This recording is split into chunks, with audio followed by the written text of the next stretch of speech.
प्राणायाम का शाब्दिक अर्थ है कि प्राण का विस्तार करना।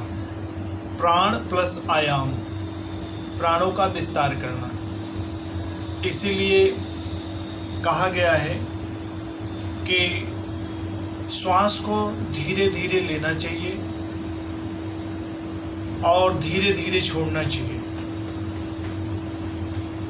श्वास जो है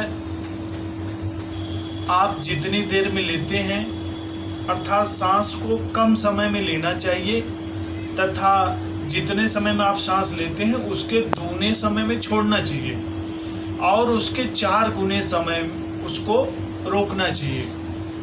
अर्थात पूरक सबसे कम समय और कुंभक सबसे ज़्यादा समय और रेचक उसका आधा समय। इस प्रकार से अपने श्वासों को शरीर के अंदर रोकना चाहिए। ये प्राणायाम मनुष्य के लिए क्यों अनिवार्य है? एक चीज़ आप सब जानते हैं कि हम जितना कम श्वास लेंगे उतनी लंबी आयु हमारी होगी। इसका उदाहरण जो है हम कछुआ और खरगोश से ले सकते हैं। खरगोश जल्दी जल्दी सांस लेता है इसलिए उसकी आयु कम होती है और कछुआ देर देर में सांस लेता है, इस नाते उसकी आयु अधिक होती है।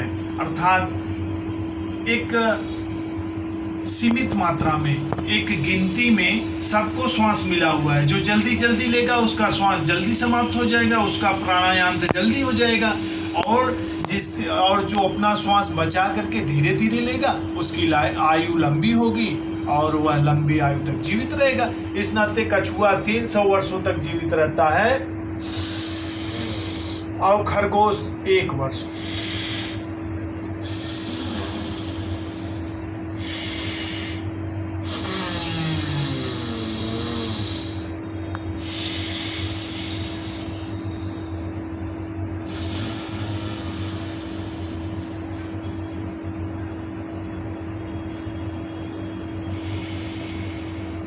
ये अनुलोम विलोम क्रिया थी। शरीर को स्वस्थ रखने के लिए अनुलोम विलोम, कपालभाति,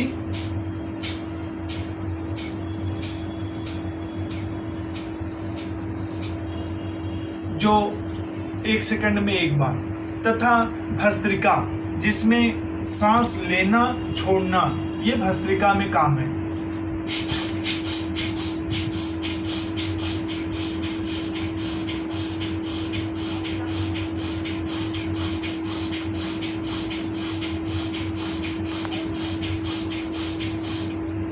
इस प्रकार 1 मिनट में 100 बार भस्त्रिका करने से आपका शरीर स्वस्थ रहता है। बस आज के लिए इतना ही।